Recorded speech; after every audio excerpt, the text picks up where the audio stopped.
I'm so excited to have you, Brooke. Welcome. Sometimes in life, you meet somebody and you just know right away that you're going to be friends. You have the same vision, same focus in life. And that's how I felt when I first met you just a couple weeks ago. Yes. Is that right? Yeah. Yes. Maybe 3 weeks ago. I've been so excited from the moment that when I saw on Instagram, I don't remember, maybe it was just a friend request. And I thought, I'm going to reach out and say, hey, because I saw that you were doing podcasting instantly, meant to be friends. It's awesome. Yeah. Sometimes you just click. Yeah. And I was super happy to get to know you and hear about your mission and everything you're doing with your own coaching work. It's so cool to me. And I think you have a lot of great wisdom and knowledge to share with people. So to get started on this great podcast, tell us a little bit about your background and how you got to doing what you're doing. Yeah.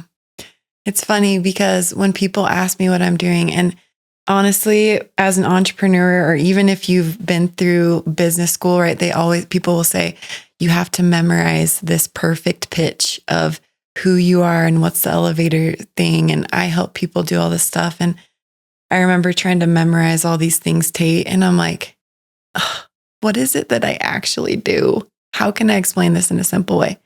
So I tell people my purpose here on this earth is to help people live the life that they were born to live, but not just in the big ways like speaking on stages or starting a business or whatever else. It's in the small, seemingly insignificant ways, but that compound to make a deeply fulfilling life. And so I think that's why we connected. I think that there's something inside of us that's like, we want to help people live that life. So, I mean, my story did not start, didn't wake up like born or think that I was immediately going to be this. It's kind of unfolded through the mess of my life, but I'm so passionate about it. I love it. Yeah, you have a calling and you nailed it. You just expressed it, that your calling is to help people be their true selves. What did you say? You said it so eloquently. It's to help people truly step into the life that they were born to live. But not just in vocation, within themselves, in their relationships, and in their purpose. So I think sometimes we get so focused on the vocation aspect or the job or what am I supposed to do? But when you hear people at the end of their life and you see the research on what do people really care about? Yes, there's elements of the impact that you have, and many times that comes through work, but it's also in the day-to-day, like with my kids, my relationships with other people, how I'm taking care of myself as a person. So great. I love it. And tell everybody, what do you do, day to day with people to help them out? Yeah, I'm a high performance coach. I do corporate training. I work one-on-one with people. I run a group program called the Ambition Academy, which is one of my favorite things. This year, Tate, we're doing a retreat for the first time. Cool. That's been a request that we've had. Great. I speak. I mean, there's like a million things that I do, but it's all around this message of how can the people that come to me usually are saying, I feel like I was made for more. I feel like I was born to do something, and either I don't know what it is, or I maybe know what it is, but I don't know how to do it, and I'm scared to do it, or they've forgotten who they are. So there's a range, but my message in all of these different areas is the same. And how can you do that now?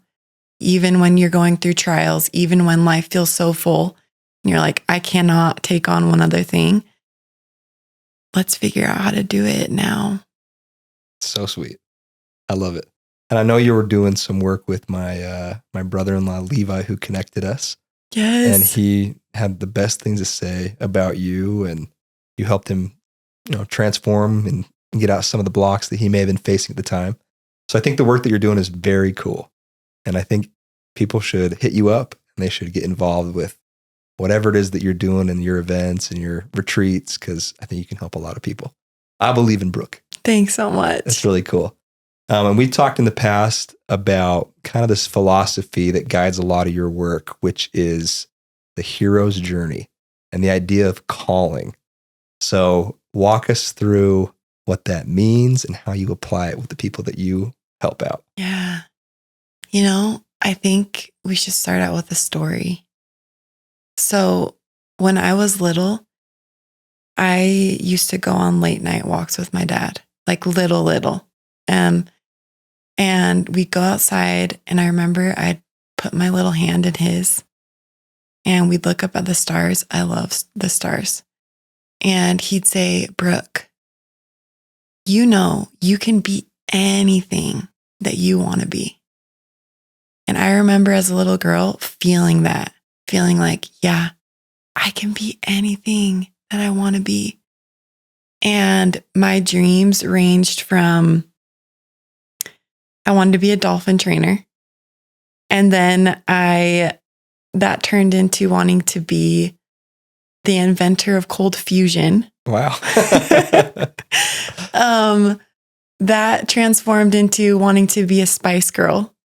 Maybe this ages me, but it's funny how these dreams change. But I just remember having this deep belief that came with me, like, I'm going to be somebody. I'm going to do something with my life. And then all of a sudden, I hit this point where it was like, I'm not. I looked at my life, I looked around, and I thought, these dreams, this deep belief that little girl had, I don't have that anymore. What I've envisioned for my life and all of my hopes and all these exciting things, it just disappeared. And I thought, I literally believed a lie. Like, I'm just this regular person doing, I don't know, whatever.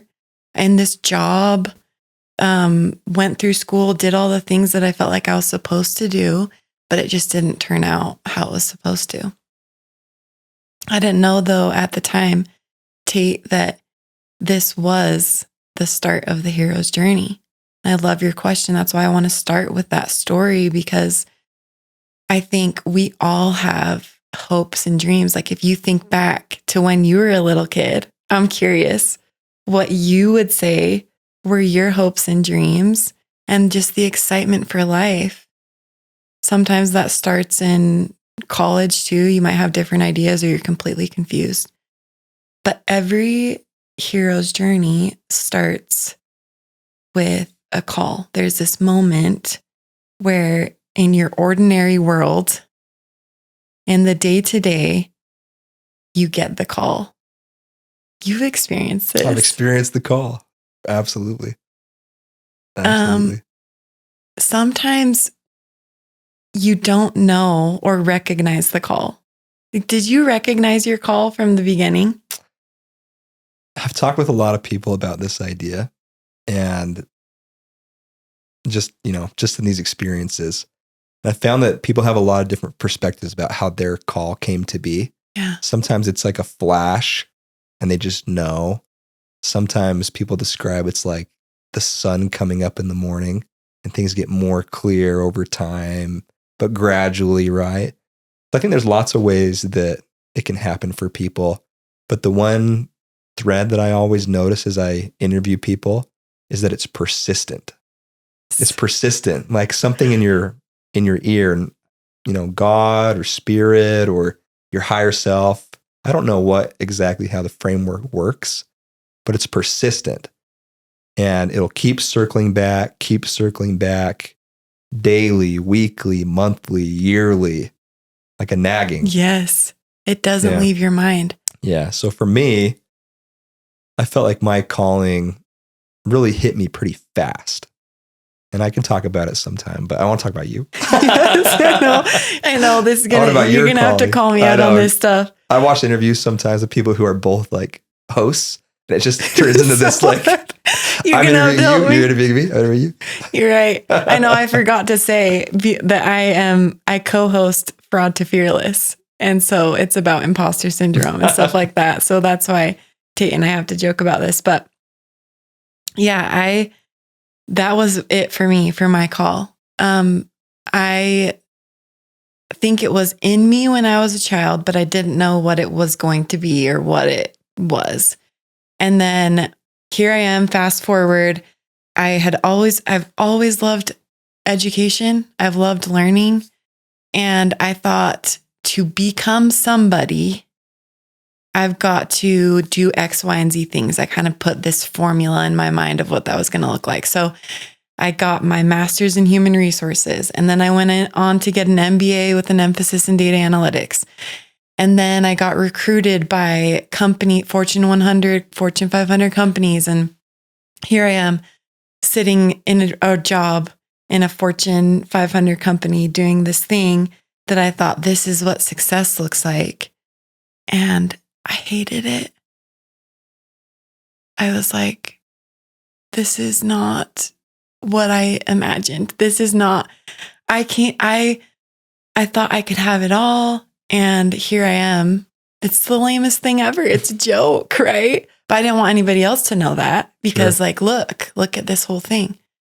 So at the time, actually, I'd been listening to books. I love audiobooks, podcasts. And there's this podcast and it was saying like, live the life that you want to live. And it was hype, like pump up kind of thing. You have a calling kind of a thing. And I would listen to it every day. And there came a point where I felt I have to stop listening to this podcast. Because if I continue to listen to this podcast, I'm going to quit my job. I can't quit my job. I'm the main breadwinner of my family. I've worked years and years and spent how much money on all these freaking degrees. No. So I stopped listening to the podcast. I stopped reading the books. I literally had to shut everything down. I refused the call. This is part of the journey, right? You get the call and then there's a rejection of the call. So that didn't help because as much as you try to push it down, like it's okay, this is just how it's supposed to be, pain comes from that. Illness comes from that. Yes. Yeah. It's hard. And now looking back, I can give so much grace to myself. I see it. I see it's widespread. So many people, how many people have come to me, and this is why I do the work I do. Like I see so-and-so doing this thing, or like, I want to do this thing, but I never did it. It's too late for me now. Or I don't even know where to start. I can't do it. Like, yes, that's for somebody else, but here's all the valid reasons why it's not for me. And a lot of it has to do with fear, self-sabotage. Then they're legitimate reasons, right? Okay, Brooke, great. This is amazing. But if I quit my job and I have all these people to provide for, or all of these things, it's just literally not possible. Those were the thoughts that went through my head too. I didn't see a way. So how'd you get your way through it? Yeah. Well, I think you can either choose the easy path or you can choose the hard path. I chose the hard path because, and gratefully so, I think the universe kind of conspires to get you there.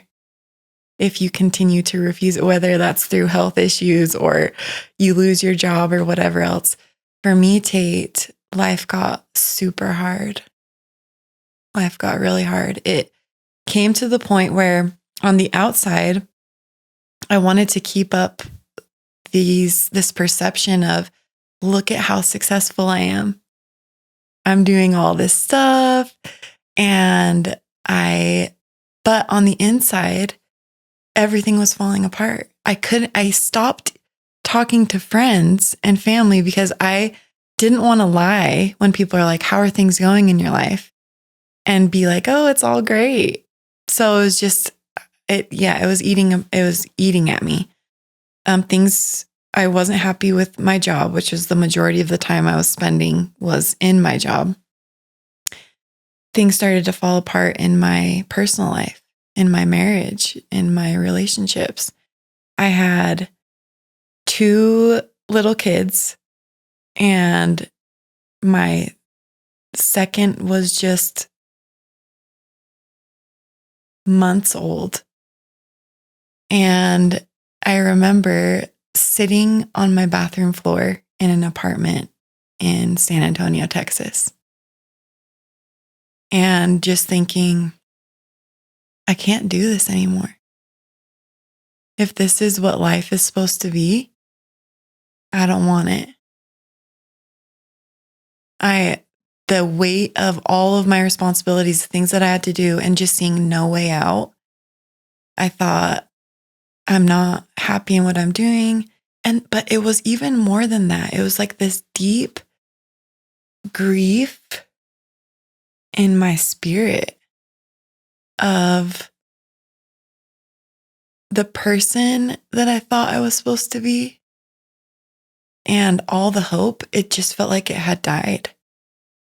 And I wanted to give up.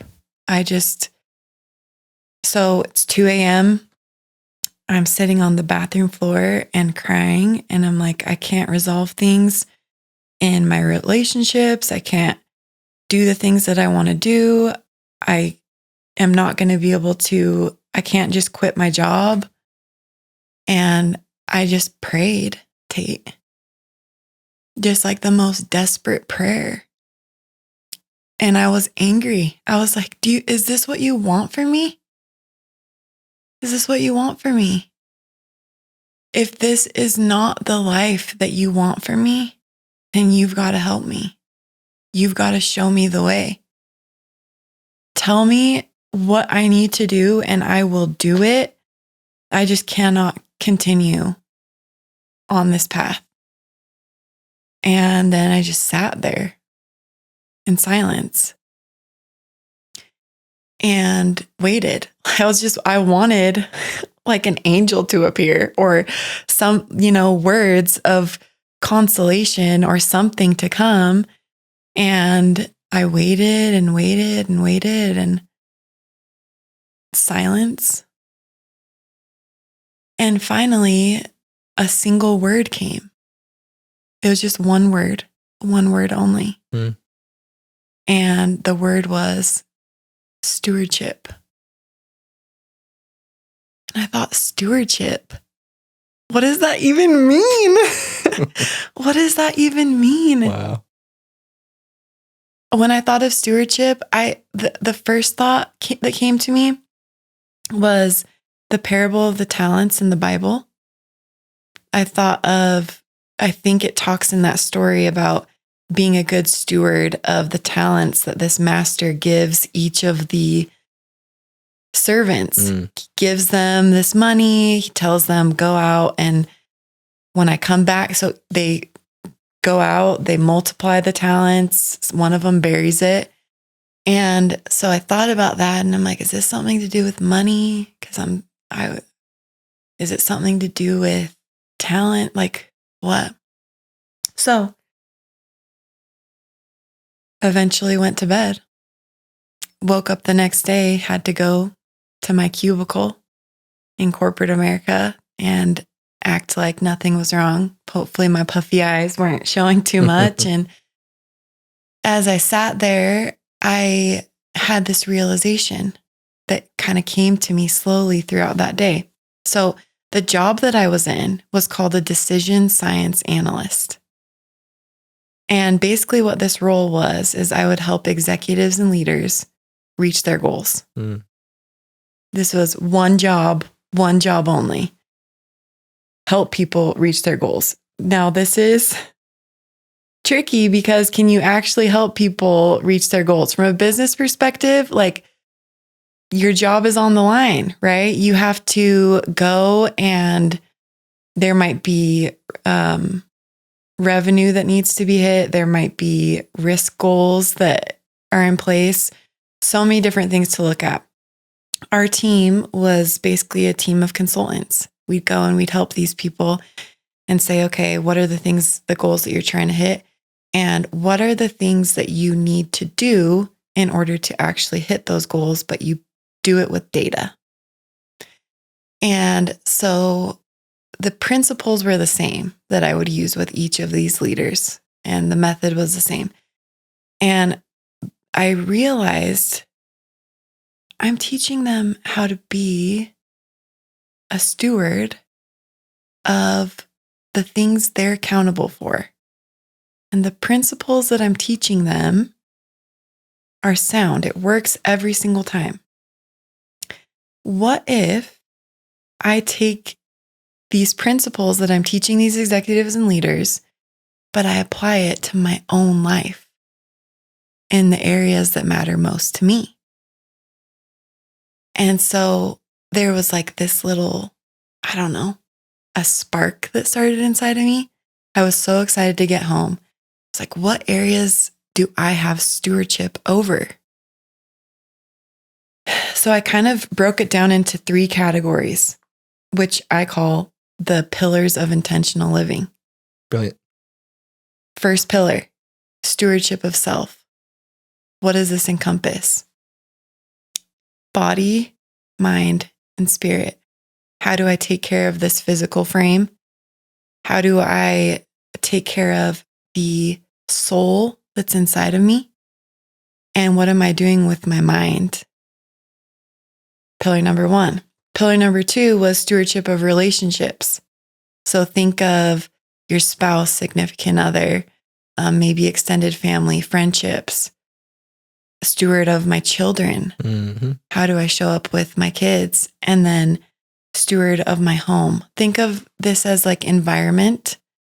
This could be the environment that I'm creating for those around me. It could be my physical home. It could be this world that we take care of, right? And then the last pillar was stewardship of purpose. So this encompasses money, because as we know, as we steward our money, this enables our purpose, our talents, and then our vocation. Mm. So this was kind of the framework that started for me. I love it. I just made this for myself. I was like, what do I actually have control over in these different areas? This is when, like, just bit by bit, things started to come up for me. It's so great. I was like I was in a trance listening to you speak, because I want to know, these pillars are fantastic. And the idea of stewardship is brilliant. I love that the word came to you. Yeah. Stewardship, and along with the particular talent. Because I think sometimes in life we can feel very disempowered, like the world is happening to us instead of us being conscious, acting agents on our own world. And the way you break it down is such an easy to understand thing. These things don't have to be out of control. These are things that we can take on and do the best that we can as our duty. Yeah. Brilliant. And I want to come back to that and go deeper into that in a second. But I want to keep knowing about your story.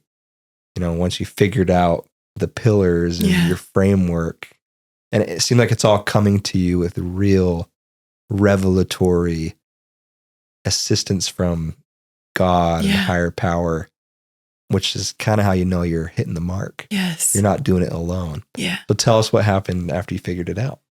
So I first started thinking, okay, I love that you said ownership, because stewardship, people ask me all the time, what does stewardship even mean? And I mean, you can go look up the definition, but I didn't feel like it really captured how I was envisioning what stewardship was. And so to me, one of the favorite definitions, and I have this on my Instagram, but one of my favorite definitions is the courage to own what you are responsible for in your life, daily ownership of these things, and the courage to walk that path. So I looked at all these different areas and I'm like, okay, these are a lot of different areas. What do I actually have ownership over? What do I have control over in these different areas? And when you talk about relationships, you can't control how other people show up in your life, but you can control how you show up, how you react to things. And who you let in. Yes, who you let in. I'm an eternal optimist. And then you have realists. There is a realist part in me that comes up and pushes against some of these things, because we talk about vocation or making a change. And I would think, okay, I'm doing this. The reality is I don't like my job right now. It's causing me a lot of pain because I don't feel like I'm stepping into who I was born to be or my potential, or even using the gifts and talents that I want to do. And so the realist in me says, yes, but you need to provide for your family, do XYZ things. And I think where stewardship or ownership comes in is saying, I have a choice. I might not like the choice. It might be really scary, but there is a choice. Recognizing that there is a choice, and I can continue to keep choosing the same thing because of all of these valid reasons, or I can choose to do something else. So this was hard. I had to wrestle with myself in different areas. And there were certain things that I was like, man, I'm showing up really horribly in this area. Self-reflecting. Yeah. Or, okay, yes, valid. I can make a different choice, but I don't know if I'm ready for that, and I don't want to. So it's kind of a download of just all these things. I didn't exactly know what to do with it. But from there, I realized that I had lost the vision of what I even wanted. This comes up later in the story, but I kind of had two different thoughts in my mind. I knew that there needed to be a change. And I had this moment of like, okay, stewardship. And I started setting goals through my lens of how I was setting goals with these executives and leaders to try to change my life in different areas. How am I going to be a steward of myself, of my relationships, and my purpose? And I was taking small little steps. As I started to do this, I would wake up at 4 a.m. I would walk around the apartment complex. That was the only time that I had to myself. And I would listen to books and I would pray. And things had started to change. I had positive momentum, but still, I was still in the same job, like not really big things, but there were some small improvements. And I remember again, just feeling like, what is my next step? What am I supposed to do? I don't feel like we give ourselves enough time to even think or dream, like the quiet moments. Those 4 a.m. walks became so sacred to me. And as I thought, and after listening to some of these books, the thought came to me, you need to get back to Utah and you need to pay off all of your student loans. Just like these two random thoughts. I was like, what? Get back to Utah? How am I going to do that? How is this going to be possible? And so then all of the ideas came exactly what I needed to do, every single step that would get us back to Utah, what I needed to do to pay off my student loans, all these things. Can I pause for a second? Yeah. And have you talk about this aspect a little bit more? Yeah. So we talk about the hero's journey and the idea of calling. And you talked about it earlier. People feel like there's something they need to do or who they really are. And there's a lot of fear. And the fear is all the things you talked about. I got to pay for stuff. I have a family. I have XYZ. I put all this time into degrees, careers, what have you, right? And you're scared to make the jump. But what you're just now describing is when you make the jump and you actually commit to doing it, almost every time the path unfolds. And you're being told very clearly here the exact steps that you felt that God told you to be able to make this thing happen. And that's very significant. That, we're both from an LDS background, Latter-day Saints, Church of Jesus Christ of Latter-day Saints, Mormons. And we learn about faith. That's a really big part of my upbringing. But I think faith never really made that much sense to me outside of this hero's journey idea, because you have to have the faith to step into something that is completely unknown, and you have to have the faith that you will be held and carried through it. Trust fall into it, and you were. So tell us now more specifically, when you have all these worries, you're called to return to Utah, you're called to steward people. What was specifically told to you that helped you figure out that path? Yeah. So I didn't know that I didn't even have the idea of helping other people yet. This was more just like, I'm trying to fix my life. Cool. Like it's falling apart. And how can I do this? But I love these steps. I didn't recognize it at the time, right? That this was leading me to be prepared for the things that were to come. And they were so small, so insignificant, right? Just a thought that came to my mind. If I wouldn't have listened or would have been occupied doing something else, I would have just forgotten about it. So yes, this was scary, but my life was at a point where I was like, I've got to change something. I can't keep going on. So we're going to see if this works. What else is there to lose? Kind of a thing. We make it to Utah. The plot twist is you think that when you start making these steps, that it's going to be like sunshine and roses and everything's going to start to change for the better. It was not like that for me. Tell us about it. So I show up a week before Christmas, and we had come, the way to make it possible for us to pay off student loans and get to Utah was to live with my mom. We show up a week before Christmas and I walk in to the basement.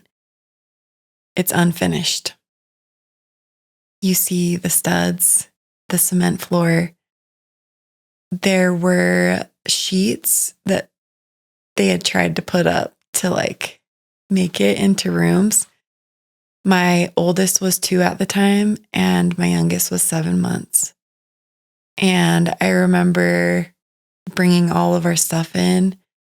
And that first night I laid down and I thought, what am I doing? What is this? I went to sleep that night. I woke up coughing that morning, like burning in my lungs because of the sawdust. And I looked through my door. Nothing was covering the windows. And I could see my 7-month-old's crib and my 2-year-old's crib through the open door. And the sun is like shooting into my eyes. I'm coughing and I think, is this even safe? And how old am I? And I have 2 degrees and my life is a wreck. What is this? Where did I go wrong? I laid back down on my pillow. I was like, if I go back to sleep, then maybe this will all just disappear. It doesn't disappear. Again, I prayed. Like, where did I go wrong? I'm combing through my life. Should I not have done I'm trying to pay off these stupid student loans now. Should I have not done grad school? Should I have not taken this job? Did I do everything literally wrong? What is all of this? And in the silence, again, the message and the phrase comes to me. And the words I hear are, Brooke, you have forgotten who you are. You've forgotten who you are. Not these decisions, not all of these things that you've done. You have forgotten who you are. That is the problem. And I thought, well, okay, if I've forgotten who I am, then please tell me, like, who am I? And the story of the little girl, who I was, feeling this, you're going to be somebody, you're going to do something great. That part of me I'd forgotten. And I didn't believe it because I had this huge evidence box of all the things that had happened, all of my failures, the people that told me that I was something different, that saw me in a different light. I believed these things. I had lost who I really was. And so then I was on a mission. Thought, I'm going to figure out who I am. How can I really know who I am? What I'm meant to do? The unfolding of that, I think, rooted in identity is you meet certain people along the path in the hero's journey. You meet allies. You have enemies. You meet a mentor that helps you. So I don't know, Tate. I mean, this could be a 5-hour story because literally following the hero's journey, this is what happens. But I think it's great for people to hear how it works in practicality, because some people learn about this idea of the hero's journey in school, but you don't go very deep with it. Maybe people learn about like English lit or something, right? But you don't see how it applies to real people. And all of these phases you're talking about are so profound and applies to almost every person. And I want to take just a second to, one, honor what you did, because it's a big move. You did the thing, changed your career. That's something, changed your whole life. And that's something that a lot of people don't do. But to have the courage to recognize you were not a true version of yourself and go make it happen is inspiring and is the example that so many people need. So thank you for doing it, and thanks for sharing your story about it. And I want to talk about this phase that you're in when you have made all the changes. Are you single mom in it when you're in the basement? Not yet. But kind of breaking down. It's coming, yeah. Yeah, we'll talk about it a little bit, but that's a big phase of the hero's journey when you are devoured by the beast. And you probably read about that a lot in there too. In alchemy terms, they call it the negretto, which is the darkening or the blackening, the dark night of the soul, where when you set off on your quest, you've committed to do it. Almost the first thing that happens for people is like destruction. And it's a destruction of your old life. It's a destruction of your ego. It's a destruction of all of the hard things and the false things that you took on about yourself. And now you have to burn it off. Yeah. And it's a burning feeling. And you're all alone in this basement, all the doubt, all the pain, all the shame. And you have to just let it go. You talked about you woke up coughing from the sawdust. And, yes, probably was sawdust. But also during this negretto period, people often get very ill. And the illness can express in strange ways. But it's like your body has a fever.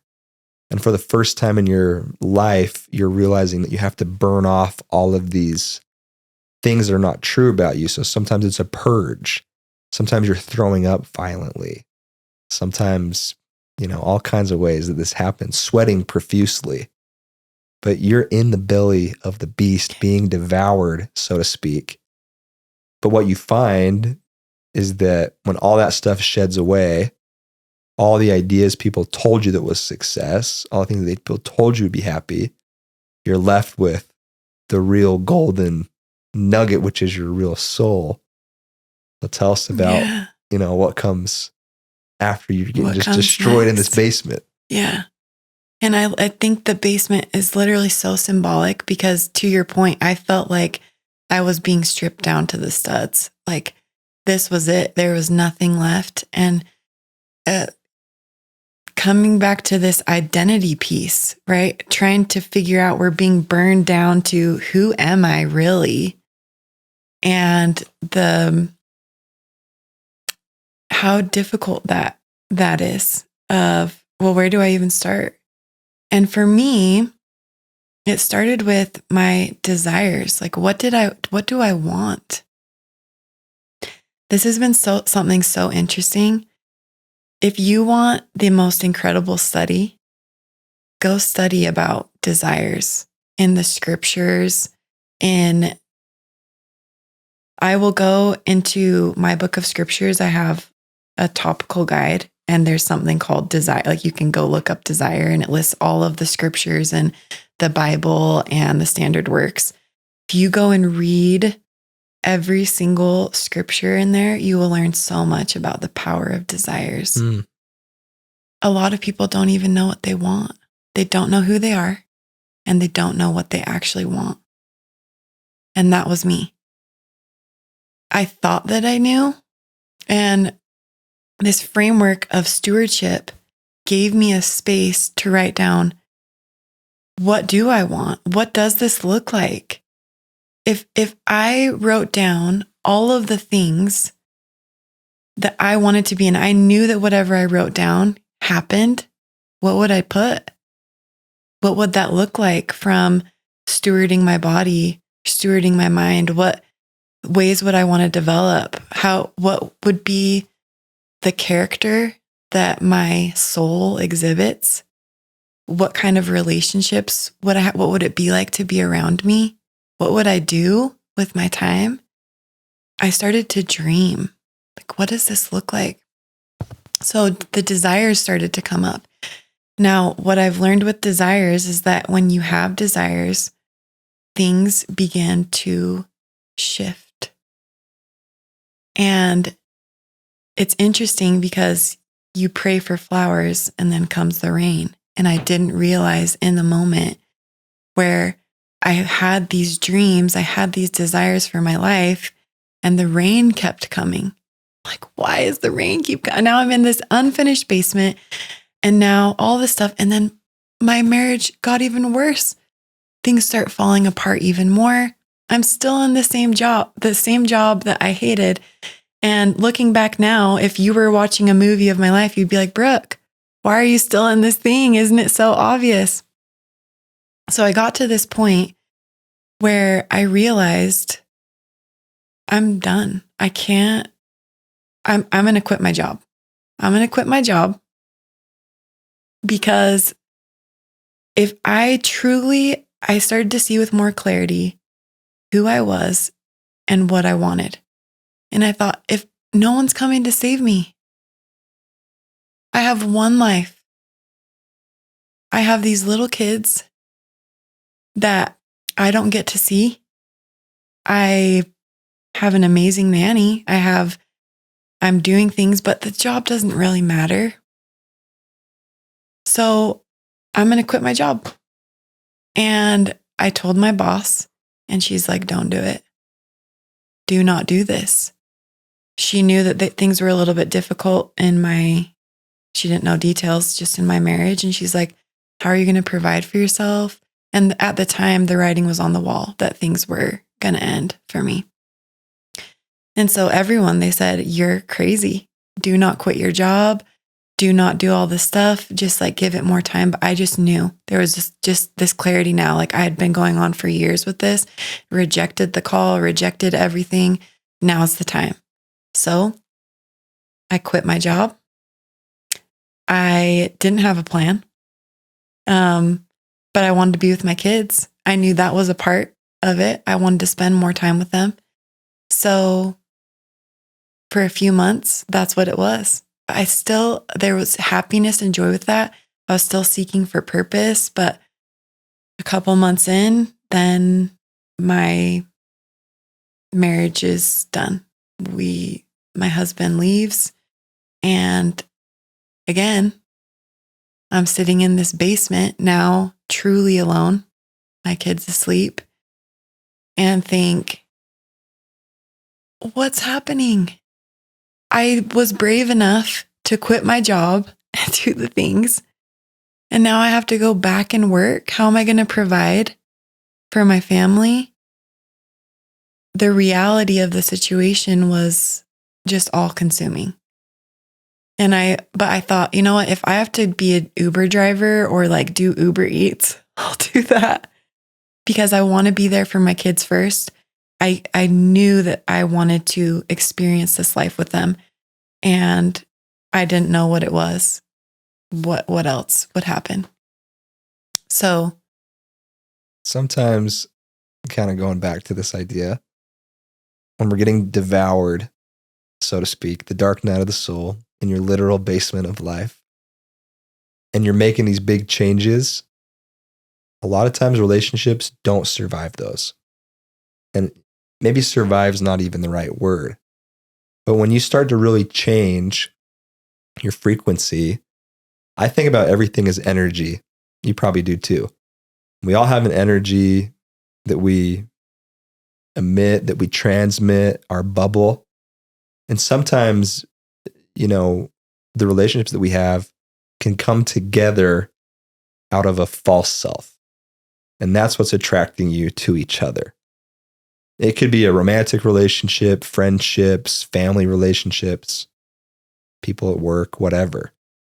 But when you go through this process, you accept the call, you're getting broken down to say, well, what's your real frequency? Who are you really? yeah, And sometimes, if you think about it like waves emitting off of you, this energy, sometimes those waves can hit other people's waves and collapse.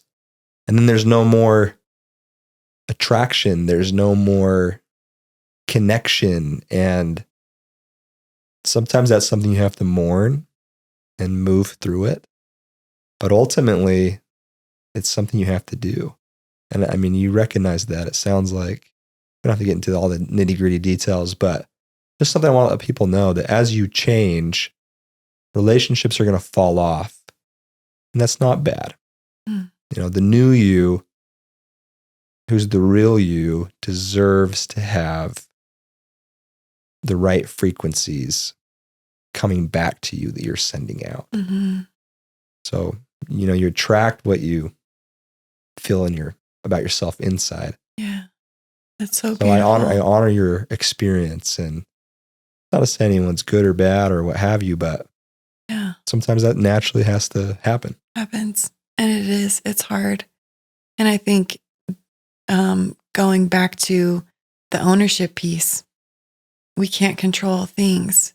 We can control how we show up.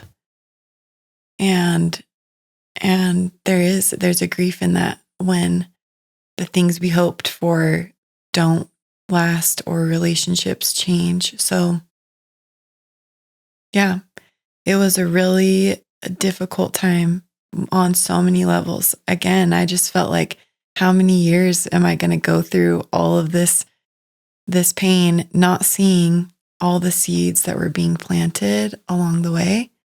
I have been living with so much regret with all of these. I felt like I just had made wrong choice after wrong choice.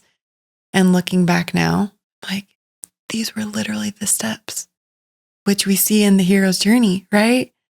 So I sit here and I got invited to go to this leadership conference. And it was one of the weekends that my kids were gone for the first time. And so I thought, I'm going to go. I love all things leadership. I mean, it's just built into me.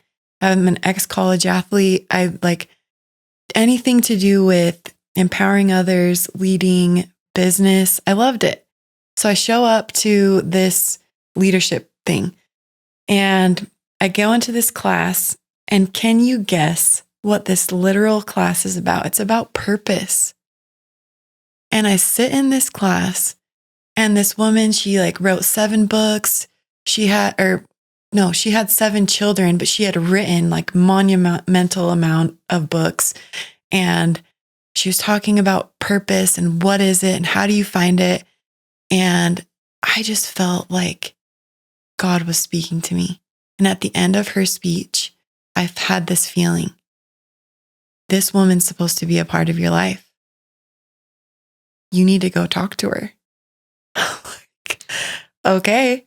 I packed up my stuff, grab it, and I walk up. I'm waiting in the line, and I get up to her and I look at her in the eyes and I'm like, this is going to sound very bold, but I know I was supposed to meet you today. I feel like you're supposed to be a part of my life. I'm supposed to learn from you. Do you have a LinkedIn or something? That was my thought. And she got tears in her eyes. She felt it too. It was just like this instant knowing. And she gave me her information and we connect. I go on to find out that she helps women become speakers, authors, media presence for him, meaning for Christ. And I thought, I'm supposed to do something with this. I just felt it. Every step of the way, I've been guided, right? I go to this, she tells me that she does a retreat. And she tells me the cost. And I did not have enough money to do it. We had just split up all of our finances. Like, I'm not working, remember? I didn't have enough. But I felt like I was supposed to go. And so I was heartbroken about this whole thing. And I remembered that I had saved up some money for my birthday that I hadn't used. And I told her, I was like, I'd really love to go, but I'm not going to be able to do it. But I will be back, kind of a thing. Tate, literally the next day,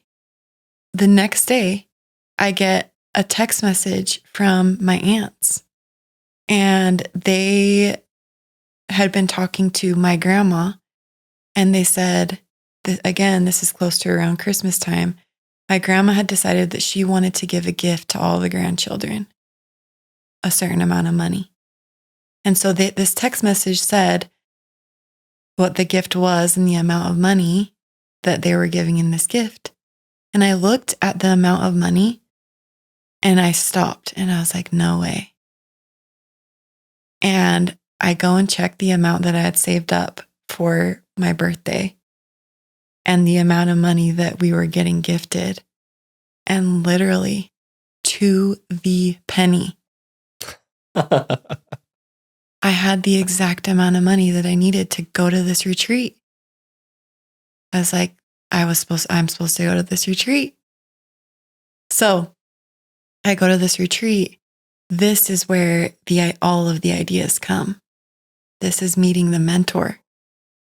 I realize I have this passion for goals. I've created this system for myself about stewardship, how to steward my life.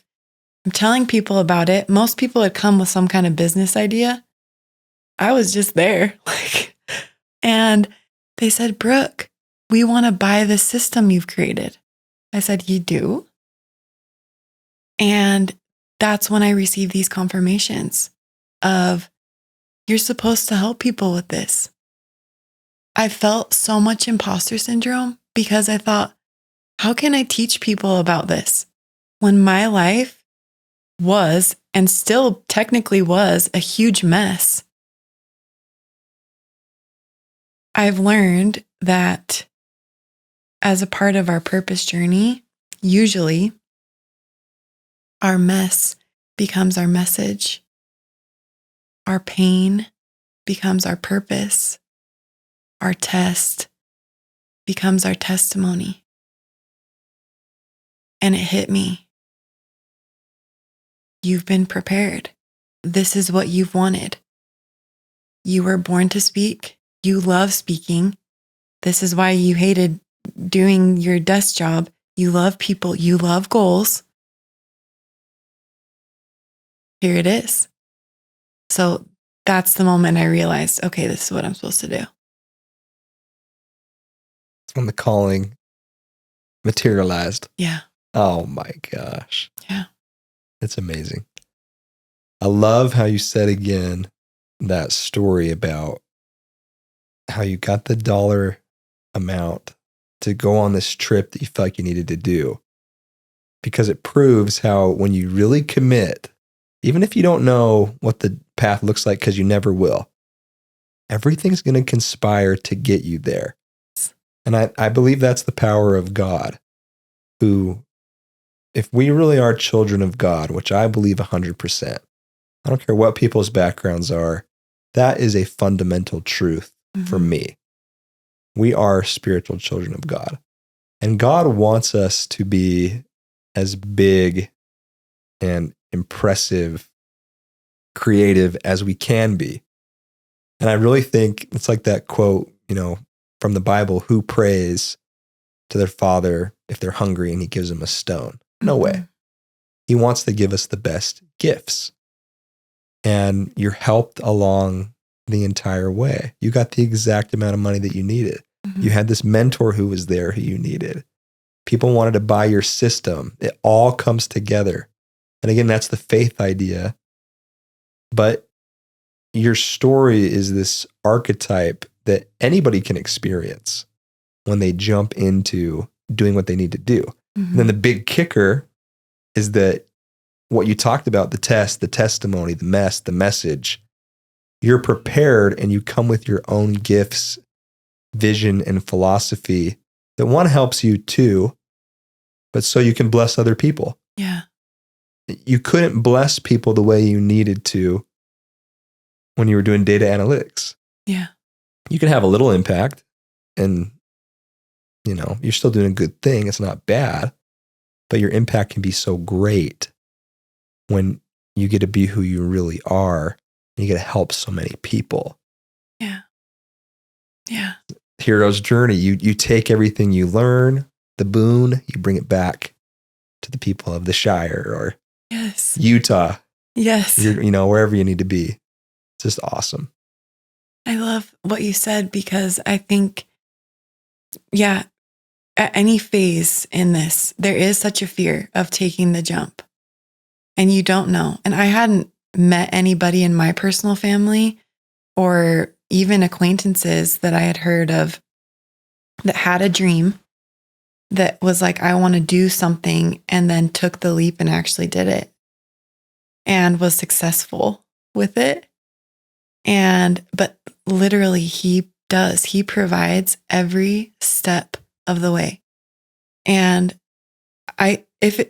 in how we're telling the story right now, it probably seems so obvious, right? Because hindsight is 2020. You can see each of the steps. But at the time, in the belly of the beast, in the difficult moments, I'm like, I can't do this. So even after I went to this retreat and had these realizations of, okay, this is what I'm going to do. And I started to see the purpose and how it was going to help other people, because I thought, I believe that every single person has specific gifts and talents that are meant to bless other. There are people out here in the world that will only be influenced by you and nobody else, by the words that you speak, by the experiences that you've lived. And so if you can help someone steward their life, not just in vocation, but in the small day-to-day things, in the areas that matter most to you and to them and to them and to them, we become the people who we were called to be. And that has this ripple effect. We start to experience healing. We start to experience joy, fulfillment. It just changes everything. And I think that's why we're here. I love it. Yeah, and I agree with you 100%. I think that vision is so true. And when you see it, all the world starts to look like that perspective. One thing that you talked about, the idea of stewardship and how you help steward people in all these lives and then the ripples grow. One of my mentors, he shared with me this poem. It was a French poet, but during World War II times, kind of Holocaust times. And he was on a train with all kinds of people getting moved to refugees, basically. And I'm going to butcher the poem, but he talks about that when a gardener sees a beautiful rose popping up, the gardener makes sure to prune the rose and take good care of it. But he basically says there's no gardener for man. He's looking at all these refugees, all these people who are barely getting by, super sad. And he's just saying, nobody's here to help any of these people. Any person on this train could be the best poet ever, could be the best painter ever, could be the best athlete ever, could be all of these things. But there's no one there, in your words, to basically steward that person, to help them grow and cultivate into the true, beautiful rose that each person is. And I think and that can happen for so many reasons: poverty, disease, war. I mean, you name it. But even for someone who had like a quote unquote, privileged life, MBAs and, whatever, we're still not always stewarded or gardened the way that we need to be, because when you're growing up, people try to maybe mold you into something that is not your true DNA, or they don't see you for your real gifts. I don't think anyone does that on purpose, but it's just this system that we live in. Mm-hmm. So you hit a certain age, late 20s, early 30s, or whenever, when you realize the life that you built is not your life. You weren't cultivated. And so you forgot who you were, just like your prayer, when the answer was that, you've forgotten who you are.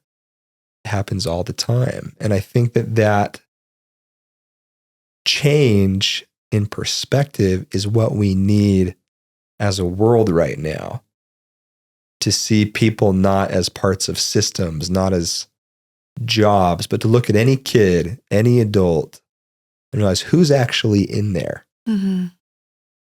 Who is that conscious soul that is in there, and how does that person express naturally, and how do we best help them do that?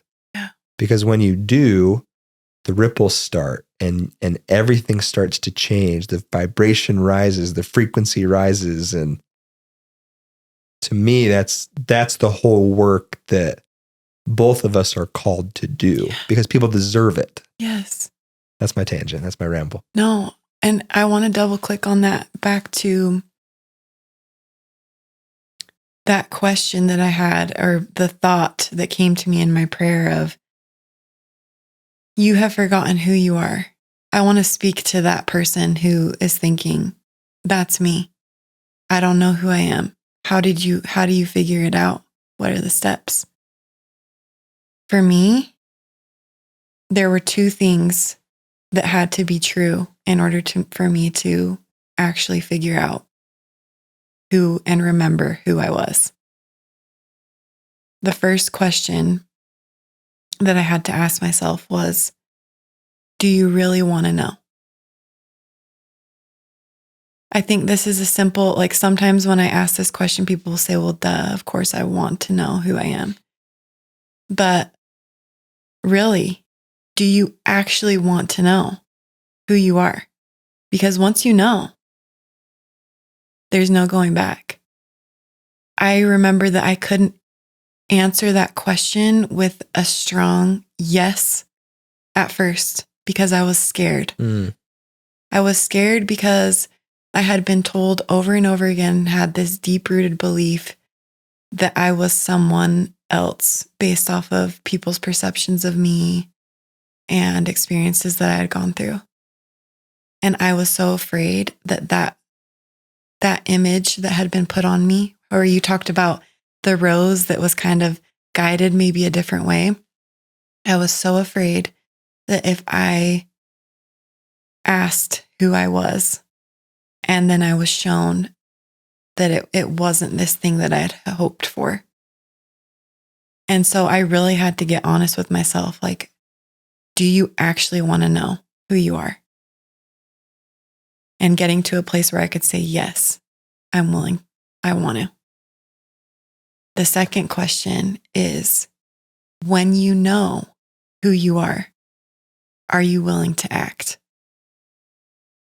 I believe in a God who doesn't want to condemn us, who loves us, that he gives us exactly what we need in the timing, line upon line, precept upon precept, that his knowledge of what we're ready for, just as parents to children, you know, okay, this is when they're ready for the next thing. This is when they're ready for the next thing.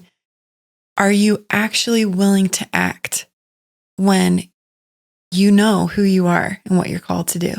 And if you can say yes, guaranteed, you're going to figure it out.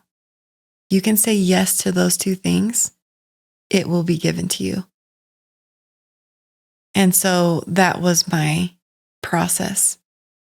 And it can be for anybody can follow that process. It takes courage. It's scary. But then when things happen, you meet your mentor, you have the thought, go talk to them, do this thing. The quicker you act on those things, the quicker the path unfolds. You have to have courage.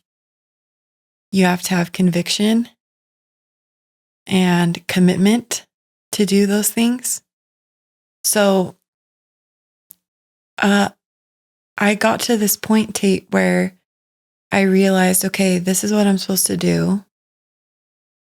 I don't exactly know what the next steps are or like what this even is supposed to be. I didn't have this grand vision of how it was all going to unfold or what my business was going to be and that I was going to be doing all the things now that I'm doing.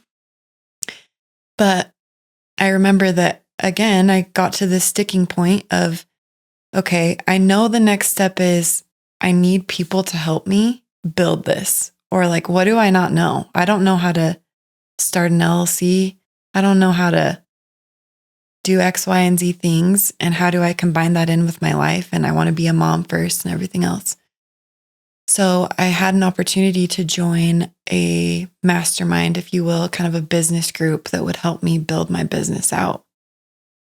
Now, if you can guess, back to the money thing, this was going to cost a ton of money per month. And again, I'm not working. And this money that I have is all that I have for me and my kids. So I remember again going in prayer. This is the theme, right? Every time. Great. I'm like, I cannot make this next step unless you confirm this to me, that this is the right thing. I don't have enough strength and I don't have enough courage to do it. So please give me an answer. I go to bed and I'm like hoping that I just wake up in the middle of the night with some kind of like, yes, you should do it. And so I wake up in the middle of the night and I'm excited. And it's just like my little boy who needs help going to the bathroom. And I go back to sleep. I'm like, oh man. And then a couple hours later, I wake up again. It's my girl. And she got scared and wanted to come and cuddle in my bed. And so I go back to sleep and I had to give an answer about this mastermind thing that morning. And so I'm laying in my bed and I wake up and it's like an hour before I'm supposed to get on the Zoom call. And I still haven't received my answer. I know that's what I'm supposed to like do, but do I do it this way or what's the path from here? And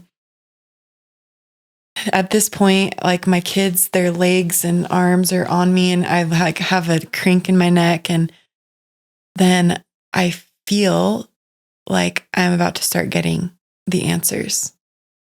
I just get this feeling, get your computer. You need to start writing down everything that comes to your mind.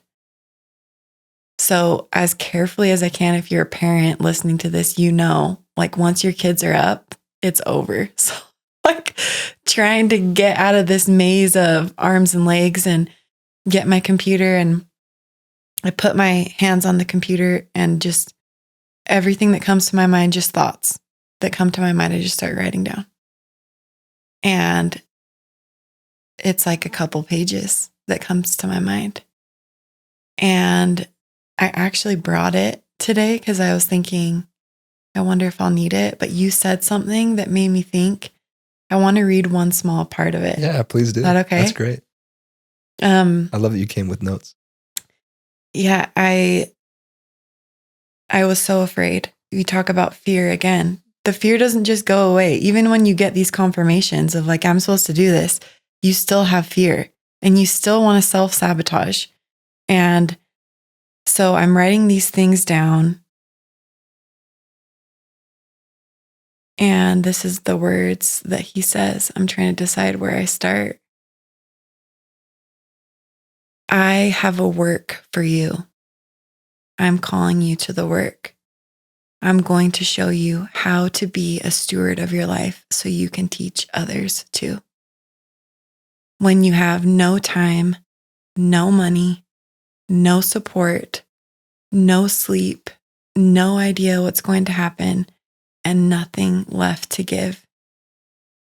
When you feel like your nose is just above water and there's no life raft in sight, I will show you how I can make more of you than you can. I will show you how I will help you, qualify you, provide for you to do the things that you are supposed to do. And when I show you, I need you to write it all down. I need you to document. I'm going to skip ahead a little bit, but there's this part that says, now is the time because now you will see and will be in a position of such weakness that you will know without a doubt that it's not by your own strength, but it's by mine. You need to know that. And you need to know that because you need to communicate it. That is your message. People will think you're successful because of who you are, your talents and gifts, and I need you to remember and tell them that it's not. It's not because of my strength or my gifts. It's because of God. He goes on to tell me how hard it's going to be, and I wanted to stop writing. So I was like, I don't want this to be hard. I love speaking. I love helping people. I don't want it to be hard.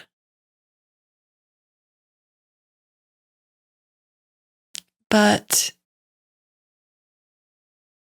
I think sometimes we have to experience and feel the depths of these things so that we can help people and be a witness to the miracles that happen in our life, the reasons why we're here. And that brings me so much joy. So this journey has been crazy. It's not over, but it's purposeful. It's fulfilling. It's hard, but it's my path. I'm grateful. I love it, Brooke. I love that you document those words that come through and the path. And as you're talking, it makes me think a lot about Jesus, who, if anybody helped people in their lives, Jesus. And he bore his cross and he suffered in the garden and he did the atonement. And I would say like this one particular scripture is the reason why I'm an LDS Christian rather than some other type of Christian, because it comes from the Book of Mormon. And it's in Alma 7. If people, are not LDS, it's not in the Bible, it's in the Book of Mormon. And it talks about how Jesus Christ, he bears pains and afflictions of every kind and disease and sickness so that he would know how to, the word is, he says, succor his people, or he would know how to treat them and heal them, because he experienced in that moment the pain, sins, grief of every person who ever lived, which is awesome. And it says that, in other scriptures, it says that he had to descend to the very bottom so he would know how to lift people up wherever they are. And as I think about your journey, or so many people in life, I think the reason why it's hard is because obviously we have to grow. It's how it goes. But also because we're called to do the same thing. Whatever it is that you do, And we're kind of helping people talking in this space, but I don't care if you're someone who's a plumber or someone who's a dancer. It's the same message that you go what you go through so you can use your gifts to lift other people up. And you, Brooke, you had to go through these difficult things. You had to walk through the desert. And Papa Osler, who was on my podcast, said that when you've been through the desert, now you know how to guide other people through the desert.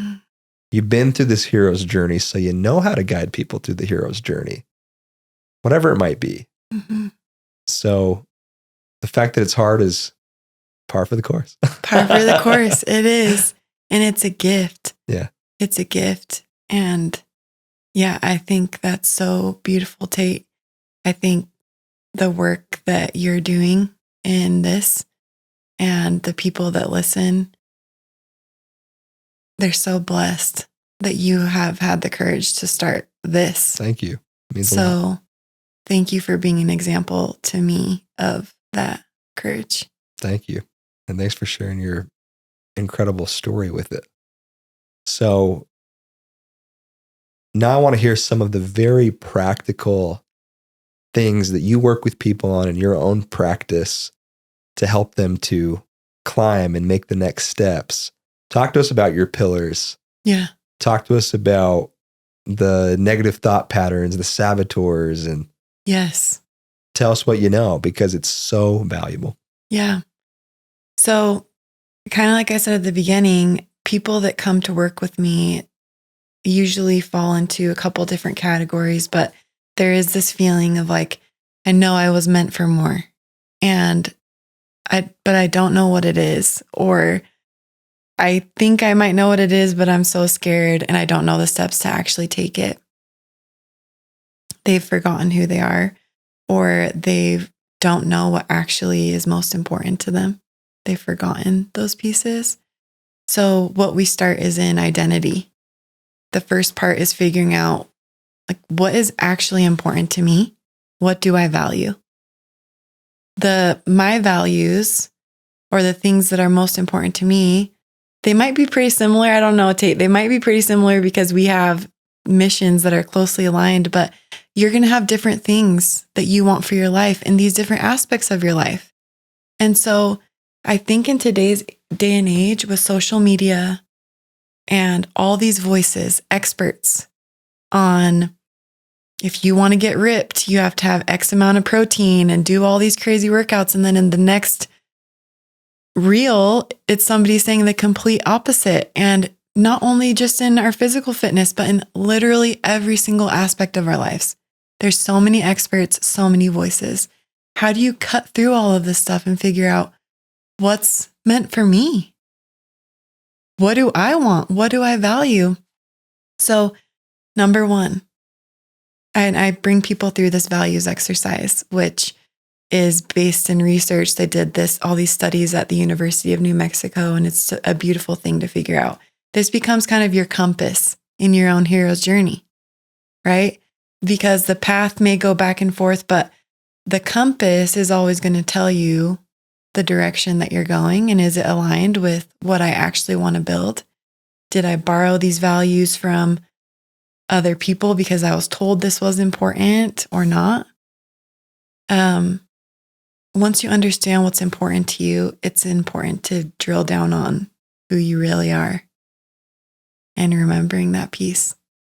And it's a journey. I wouldn't say that I have come to it where now I know exactly who I am, but I have seen glimpses and have so much more clarity on that. And more it's revealed to me. There may be some people that they just get the vision all at once, but a lot of times this comes through strengths. It's so hard to talk about strengths in this day and age. It's ironic because we have so many influencers and people. How quick are we to talk about weaknesses and highlight those things? And we're afraid to actually show our strengths, the gifts that we have, and show them and live them. Mm. So uncovering that piece. And then once we have a baseline of those things, we go into how can I figure out what I want in each of these areas of my life? Each of the areas of stewardship of self, stewardship of relationships, and stewardship of purpose. What does it mean to dream in those things? But once you have the dream and the vision, that's the exciting part, right? It's hard because sometimes we've forgotten how to do that. But then how can you take something that feels so nebulous? Like, I want to, what's an example? This is the only one that's coming to my mind. But in Steward of My Spirit, one of the goals that I have had is I want to have the countenance of Christ. I would love to develop that and have that. But how can you take something like that and actually make it happen? So the framework or lens that I used with executives and leaders to reach their goals were to what is the outcome? What's the result that we're looking for?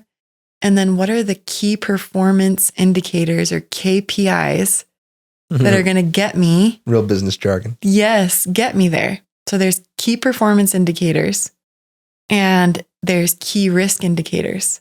What are the things that are going to stop me from getting there? In business, we create these dashboards, right? To help people. Now, when it comes to something for our life, sometimes we have these big things like the countenance of Christ or whatever it is. And it's like, well, how do you measure that? Can you? Can you what are the key things that are actually going to influence that in my life? And am I doing those things? Am I on the path so that I can build that? Mm. And so the process that we go through is how can I take these nebulous things and break them down into small, simple, strategic steps so that I can measure what matters most, but build it in the areas of life that mean the most to me. We break down in every area of life in the season that you're in, right? How does this help me in my season when I feel like I'm a single mom and like we're lucky if we get in a shower and get all the laundry done in a week, right? Kind of a thing. So that's what we work on. How do you know what you want? And then how do you actually build it? But start now. Brilliant. Yeah, brilliant framework. And it's so practical for people to understand. And not everybody has a performance coach, but if people, can't necessarily find their way to working with you or someone like you, what do you recommend people do as just the first step to start to follow a program like that? Yeah. So I have a book. I actually brought it to gift to you. Let's see it. Today. Oh, yeah? Yeah. Thank you. Should I grab it? Yeah, grab it. Well, okay, let's see if I can get it. Thanks, Brooke. Yes. So this is the workbook that I wrote that goes through this exact process. Hey, amazing. And so it goes through how to figure out your values. You better hold it up so we can see it. It's called My Divine Blueprint. Cool. And so it's a workbook. This is a lot of writing and reflecting. And how do you uncover what do I want in each of these areas of my life? The prompts are meant to help you dream and experience, like if everything that I wrote down in this actually happened, what would I write? And get excited again about life. Cool. So thank you, Brooke. Yes. That's awesome. Yes, it's My Divine Blueprint. My Divine Blueprint. It feels nice in the hand. Yep. Nice cover, nice print. Yes. This is great. So I would say, regardless of if people get the book or not, right? But the process is... You guys should get the book. Thank you. Really figuring out the first step would be, what are you living in alignment with your values? That's the thing that creates the biggest shift in people's lives. For me, in my story, I was not living in alignment with my values and I was fighting it. The hard part is some people do feel like they're living in alignment with their values, and that's where we can get complacent, but we still feel like there's something more meant for us, more outside of what we're doing. But figuring out your values, and a lot of times people will see huge shifts. Living a life of integrity is living a life in alignment with your values. And it takes courage. So that would be number one. Cool. And then number two is back to that question. Do you actually want to know who you are? If you can answer yes to that, then and you're committed to acting on it, you're going to be rooted in identity. Goals for your life, they have to be tied to a bigger why. You're not going to make the changes in your life that you want to. And the reason why you failed or feel like you're starting over and over and over and over again, two reasons. Either it's not rooted in your identity of who you're going to become, and there's not a bigger why, or you're self-sabotaging, which we can talk about. Yeah, tell us about it. So I'm like a neuroscience nerd. I love studying about the brain, how it works, how we're able to change.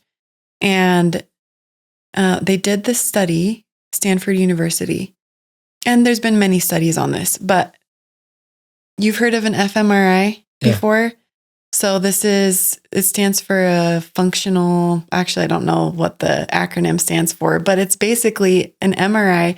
You're taking a picture of the brain. It's the closest that you can come to visually seeing thoughts in the brain.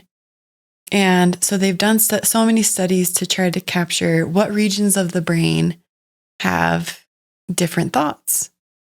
And so in these studies, they found that they did like a 24-hour study on humans. And they said, how many thoughts does somebody have in a day? Can you guess what the number is? I'll say somewhere on the scale of 100,000. Okay, so close. Really? 70,000 thoughts per day. There's a range, but 70,000 thoughts per day. And so this is crazy because if you think like within an hour, that's going to be what? Wow. Yeah. 5,000 thoughts. So in this last time of us just talking to each other, are we even aware of how many thoughts we've had? No, we are not conscious of 5,000 thoughts every hour. And thank goodness we aren't. Our brain has adapted so that on autopilot mode, so that we can function. We don't have to think to go walk or breathe or do other things. Our body's able to just do that for us. But because the majority of our day, and with all these thoughts that we have, are on autopilot is running our life behind the scenes. And so there was a study done by Stanford University, and they wanted to see who these high performers, CEOs, athletes, incredible people that we see as high performers. What's the difference? How are they executing at such a high level? How are they accomplishing all of these things in their life? Like, what does that look like? And on the opposite side, for the people within these high performers, but also people that aren't considered high performers, what's going on in their brain? They start doing this study. And they find something very, very interesting. Across 1 million participants, they found 10 negative response patterns, meaning when opposition comes up or it's time to do something, let's say like a goal or something that we want to go accomplish or living our purpose, because we've been talking about that, 10 negative response patterns or groupings come up. And these are called the saboteurs. 10 saboteurs. Yep, self-sabotage. And so these different saboteurs come in, and the saboteurs live in the part of our brain. If you look at that fMRI, they see that it comes up in a certain region of the brain. Now, just like to keep it simple, we'll call that the negative side of our brain. It's actually the left side, but it's also the same side of the brain where autopilot lives. Is it the amygdala? you're calling me out on this, but let's look at it. Where's my phone? Let's Google it. So it's Jimmy, can you check that for us? No, seriously. So it's the left part of the brain and it's the autopilot part. Now, these negative response patterns, what's so interesting about them, the saboteurs, is that they are things that we use and we learned as children, typically, to help us survive or to get something. Like we have a need for safety, love, acceptance. And so in order to get those things, we've exercised certain things to come into our life to help protect us from that. So let me give you some examples of what the saboteurs are. I think it will make a little bit more sense. The first saboteur that everybody has, no one is exempt from this particular saboteur. In fact, this saboteur is the strongest saboteur and is the source of all negativity that comes into our life. And its name is the judge. Judge. The judge. The judge has 3 different aspects. There's a judge of self, a judge of others, and a judge of circumstances. So the judge of self could show up when you're on your hero's journey or starting to do your purpose. You can't do this. You can't do this. You've never been able to do this. Or here's all the reasons why. You're not smart enough. You're not whatever.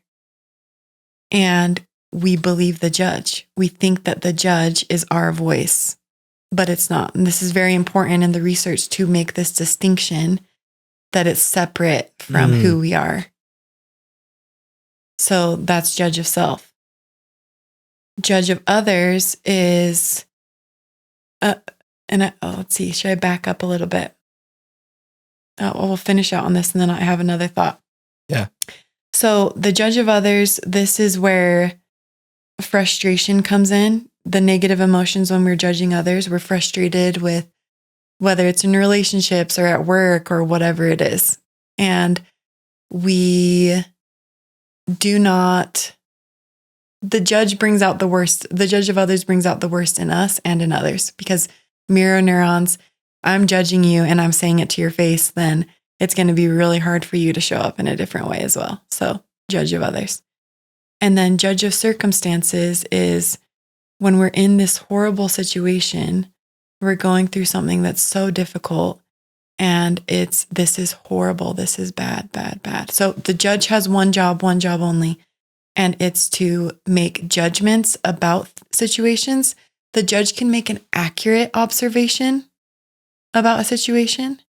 That person was rude. They just cut me off.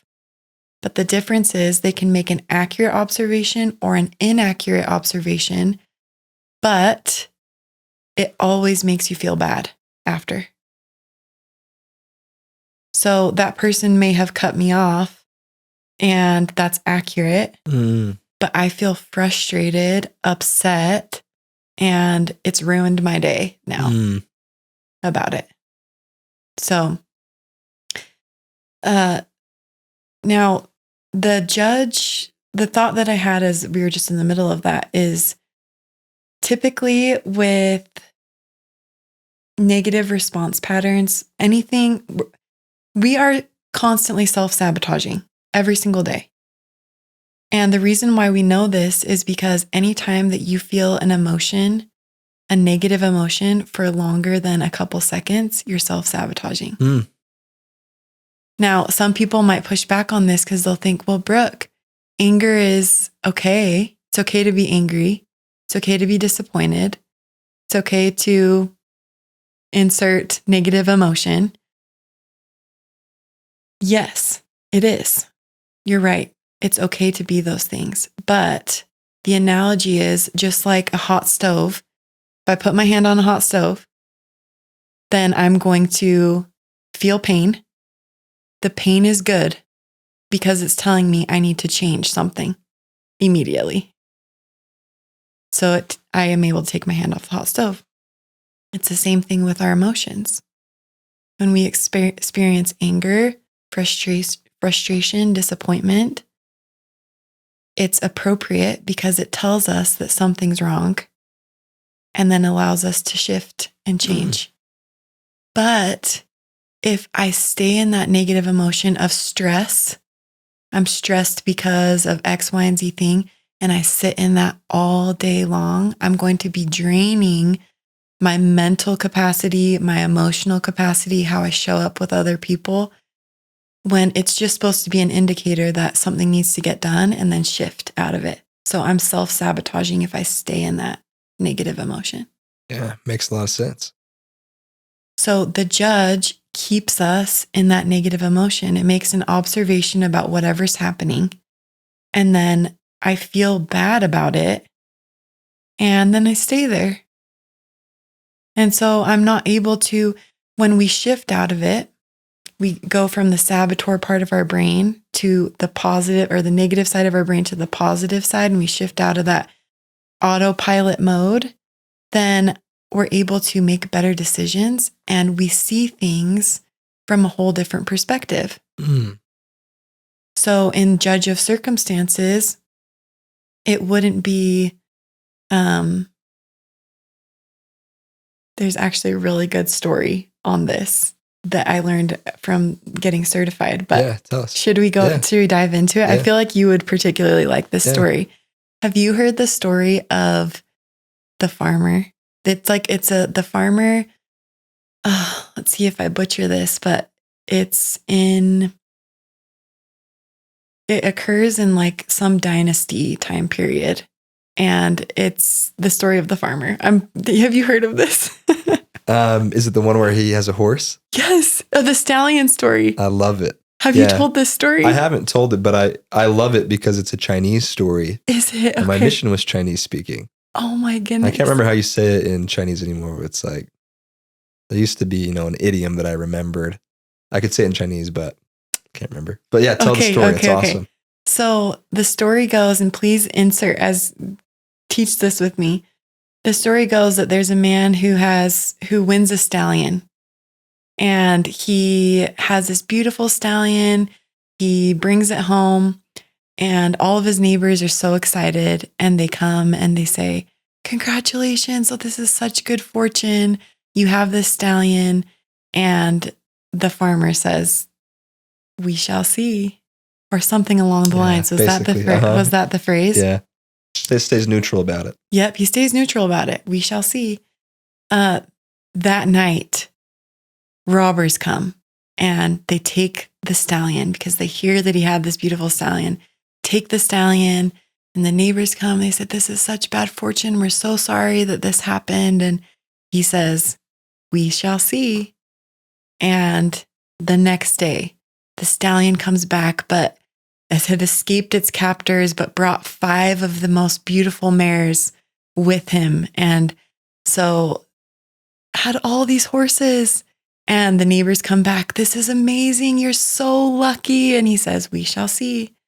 His son starts to train these wild mares, and in the training falls off the horse and breaks his leg. Horrible fortune, right? Again, he says, "We shall see." And then a war breaks out in the land, and they come to recruit young men to fight in the war. And they come, and because the son's leg is broken, he doesn't go to fight. They say, "Such good fortune.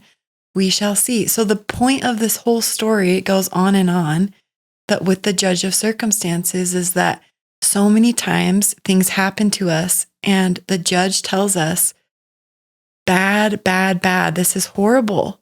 And we feel terrible about it, and there's no way out of it. I am confident, just as we've talked about today with this story, and you can probably think of times in your life, and everyone listening, you can think back to what is a moment that in the moment, it was horrible. You were going through the hardest thing.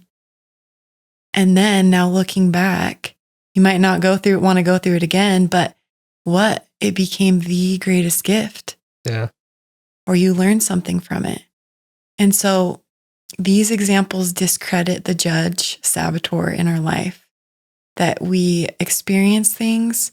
And when you think that all is lost or it's horrible, it actually can turn into a gift, right? And so the whole thing with these saboteurs and self-sabotage is to be able to identify when it comes up in your life and call it out, because that weakens. And what it actually does, the neuroscience of it, a lot of times when you hear these things, you're like, really? Me just saying, oh, there's my judge, or there's my avoider, or there's my perfectionist, the 10 that they have listed, actually calling it out, what happens in the brain is that it shifts from one side to the other. And when you are conscious about your thoughts, you're able to make better decisions just due to the sheer anatomy of your brain. And so there's so much there. Like, it's so cool. But it's interesting. So get out of those negative thought patterns, call out the saboteurs, and that's the first step. Things start to change. I love that. Yeah, as you're talking about those saboteurs, two things came to mind for me. The first one is this saying that I like. It doesn't say saboteurs exactly, but it talks about the difference between making decisions with your mind versus making decisions with your heart and the ego. And the saying goes that you talk about the judges, like they might be right, they might be wrong. Yep. Sometimes they're right, but they're still, when you make a judging thing, it can kind of be negative in a way. But the idea is that our mind is a wonderful servant, but a terrible master. And the judges are the same. Good servants, but don't let them be a master. You know, you still have to discern things in life and judge, but you can't let them dominate you. You have to have some kind of higher thing or more of a heart-focused way of approaching. The other thing where I learned about saboteurs is from something called internal family systems therapy. Are you familiar with that? Yes. I love it. Let's talk about it. Yeah, I love it. That's something I did myself. I went all through, I met a great therapist. He'll be on the show after your episode. Roberto. He's so awesome. But he taught me all about internal family systems therapy with Richard Schwartz, who came up with it, right? Guy from Harvard. Awesome. But that's where I learned about the judges, because within internal family systems therapy, the whole idea is that we have a lot of different parts within us, and that you can name the parts just like these saboteurs we're talking about. And you can, in this therapeutic way, recognize your parts, talk to your parts, kind of make arrangements with these different parts of yourself to start to make decisions. And we don't realize that sometimes we become totally identified or enmeshed with these parts of ourselves, like the saboteurs. And we start to think that we are the saboteur when we're not. Yeah. What we really are, as Richard Schwartz talks about it, is the self energy, which I think is the soul. I think when you go through the dark night, belly of the beast, getting burned down, that's the part of you that you can never lose. It's permanent. It's forever, child of God. But all these extra kind of attachments that we develop as humans and people in a sick world can come to dominate us. There's a lot more to talk about. But my main point that I would say, and what I learned from internal family systems therapy, is that whenever there's a judge, for example, or a protector part or a firefighter part, they're always guarding something deeper. They're guarding some part of you that at some point in your life was hurt. And that's called an exiled part. So the exiled part could be like when you're a kid, because you said a lot of these things come up when we're kids. Yes. Something that happened as a kid that you might not even remember or be aware of, but some part of you is hurt. Could be a traumatic event, big T trauma or a little t trauma. And that part kind of flees from yourself and hides. And then one of these protector parts, like a judge, a perfectionist, pops up to try to protect the exiled part. But the way that they do it is not always healthy for us ultimately. But to that part, they're doing it for a specific purpose. Yes. And you have to unburden the part. I have to say to the part, if you didn't have to protect this exiled part all the time, what would you be doing? Mm-hmm. And it sounds kind of far out there or imaginary, but it's very, very effective. It's powerful. Powerful. And when you start to name these parts and understand them, you can make big changes in your life. Just like you said. And maybe that's, this side of the brain talking to this side of the brain. Mm-hmm. I don't know how it works neurologically, but even just metaphorically for me, made a big difference. So what was your experience like with it? Yeah, it's been so eye-opening. I think it's hard with anything once you start realizing how much you self-sabotage in certain areas. You're like, but the cost of it, avoider is a huge one in different parts of, one of my biggest saboteurs is the hyperachiever. I have pleaser in there too. A lot of these, as you said, are actually our greatest strengths, but they're used in excess. So I've taken so many personality tests. We talked about this before we started recording, and in search of to try to figure out who I was in this whole journey.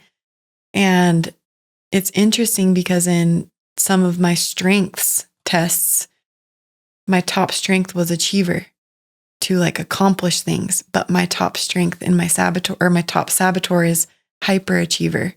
And what's the downfall of that?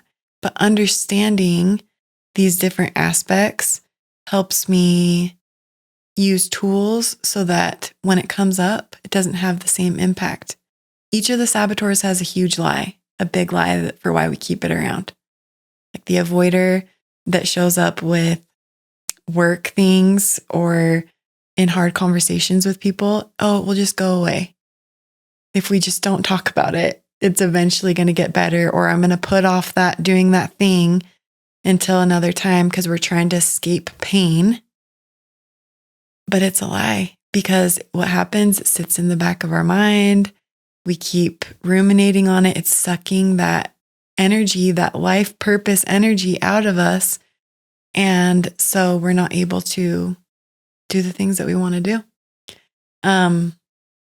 So many realizations with all of this stuff that has helped people. And so this is not, I didn't come up with this. I didn't invent it. There's something called positive intelligence. It's called PQ. You can look it up. They have an app. I'm a certified coach for this, but you can go and take your quiz for free to figure out what is my saboteur, what are my top saboteurs, and you can read about the details of how they might be showing up in your life. And I'll either send you a link or I'll put the link in my bio on Instagram, but it's very interesting to figure out these are the things that are sabotaging my life. Yeah. And I feel like if you can even name some of these things, that's a big step. I agree with you. Yeah. I always have the perspective that our outer world reflects our inner world. Some people can push back against that. And to some point, our outer world influences us. I'm not going to be all 100% woo-woo about that. But so much of our internal state ends up becoming our outer world. And we can get stuck in trauma. We can get stuck in all kinds of bad things. And this is what I really think healing is. And this is part of the healing work, is recognizing some of these, patterns that we all have. Where are we sabotaging ourselves? Why? What's the underlying root? How do we get in there? To get in there, we have to make sure we're feeling good. Have to make sure our nervous system is regulated. We have to be willing to let go of some of these things. So it's such a intense process to be able to heal. Because I think you're doing healing work, everything you're doing, helping people climb the ladder to being their best selves. And all of these little techniques are just steps tools that people can use to get out of a dark spot and get somewhere good. Mm-hmm. And man, I just think it's phenomenal stuff.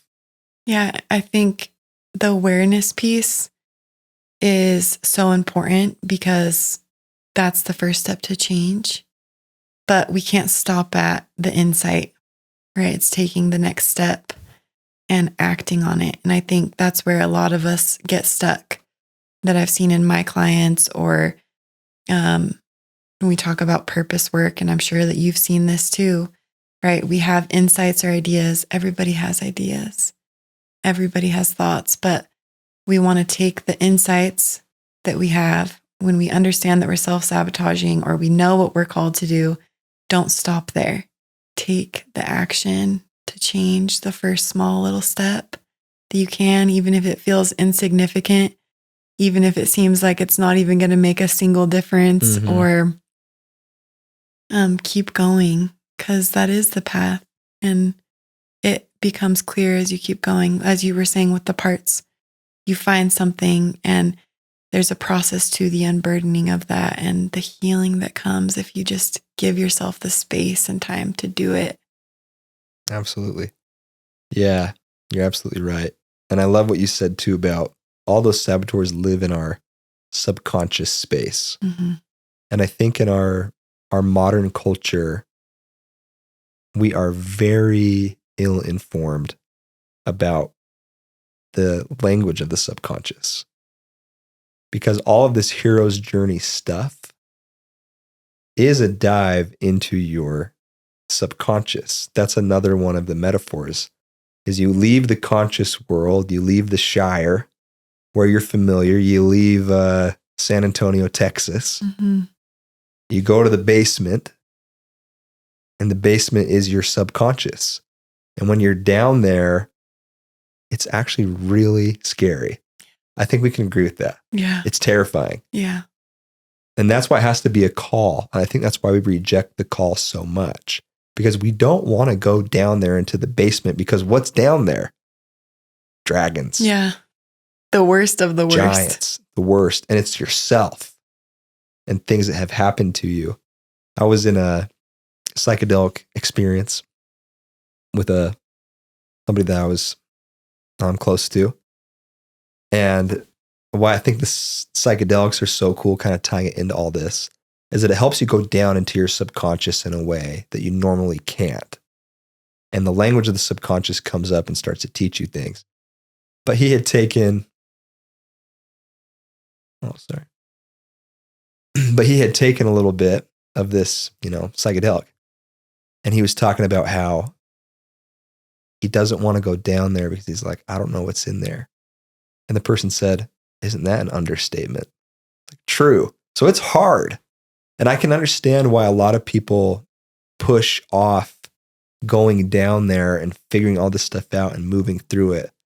Because I think it nails on what you said, your question. Do you really want to know who you are? Because if you really want to know who you are, you have to really know who you aren't. And scary down there. Yeah. So that's why I love the parts work with internal family systems therapy. I love talking about the saboteurs. I love psychedelics. I love breath work, because it helps us go down into the subconscious and like reconnect with what is that. But the good thing about the subconscious too, which is another thing that you talked about inadvertently, is that that's where our intuition comes from. And when you're in the hero's journey, and you felt like you needed to take these specific steps, like you needed to go to meet this teacher, you needed to start this course, God and spirit ties into it 100%. Mm-hmm. But most of that comes through our feeling, our intuition, the wisdom of our heart, the wisdom of our gut, all the neurons that are there that make decisions faster.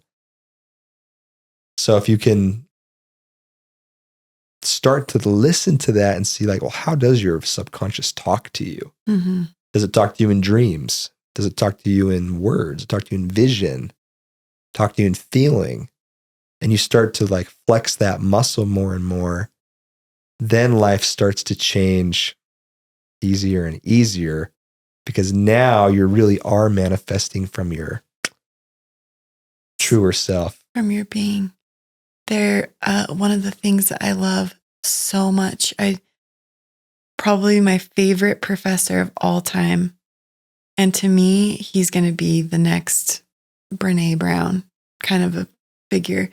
He taught me something about a clearness committee.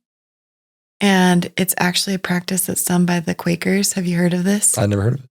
So a clearness committee is basically they get a group of people together and there's just a couple rules. It's all confidential, so you can't share anything that's shared inside of this circle.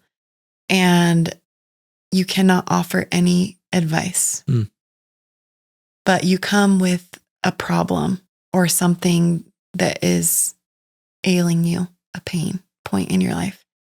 And they usually designate an hour, 2 hours just to one person at a time.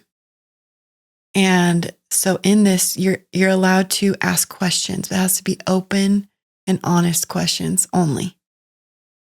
And so in one of my classes, we had to form a clearness committee and do this with a group of people to experience it.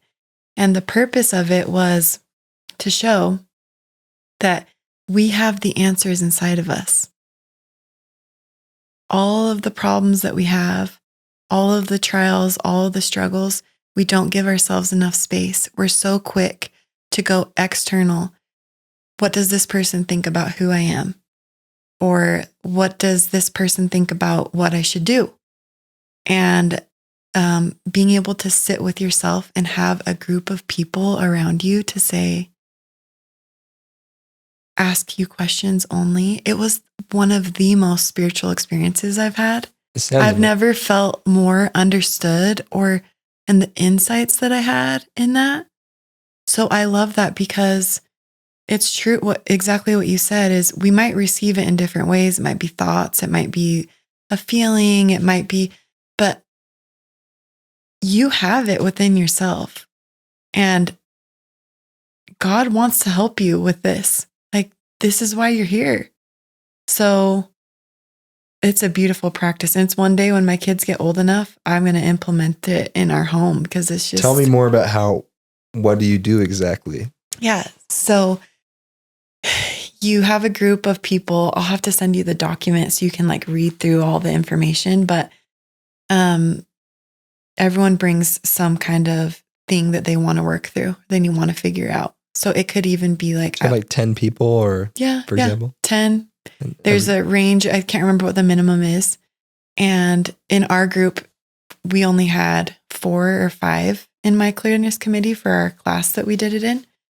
And then you have to practice, you have to understand what a good question actually is. You can't ask leading questions. You can't say things like, did you ever consider or think about this? It has to be completely from a non-judgmental standpoint, open, no guiding or directing. And so for example, just to make sure I'm understanding, there's 5 people, for example. Yeah. You're one of them. Yep. And everybody comes here with their own problem, or just one person? So everybody comes with a problem, but only one person at a time is focused on for that hour or 2 hours. And everybody else around them is just asking them questions to help them get clarity. So so how it would start would be, I would explain my problem. This is what I'm going through and I'm trying to figure this out. And then you start the timer we had to do it for an hour. And wow, they just ask questions. That's sweet. No, I love that. I can see how that would be amazing. Yeah. Because I feel like in my life often, I wish I had that. Because, you get it. We're in the similar phase of life. You're a parent. You're trying to figure things out for your kids, trying to figure out business, trying to figure out what's going on in the world. And I feel like one of my biggest challenges is that I feel fairly alone in making decisions. And my poor wife, I just overwhelm her with all of the questions that I am trying to figure out because I'm in a very growth period right now. Yeah. Learning microphones and cameras and lights and how you do this whole thing. And she's like the only person who's in my counsel most of the time. And I'll talk to her for hours at night until she's just exhausted. Bless her heart. But to be able to sit down in counsel with people who are really just there to help you, it's life-changing. It's amazing. And it seems like it's a very honorable thing to be in either position, either with the problem or the one helping you ask questions about it. Cool. Yeah, it's a So what did you sacred learn space. for you when you did such a thing? It was life-changing because it made me realize, number one, how advice is horrible. I mean, there's the difference between, I should clarify, there's a difference between teaching and advice. And back to the whole identity thing, I think so many times we go seeking advice because we want confirmation, or we get advice that then shapes our life. And this has shaped my coaching modality, that I will never give people advice. I will teach principles and I will ask questions. But back to this, there's so many voices telling you what to do in the different aspects of your life and what success looks like and all of these things. You have the answers inside of you. You haven't given yourself enough time to explore it, or the support system to help you dig deep enough to find it.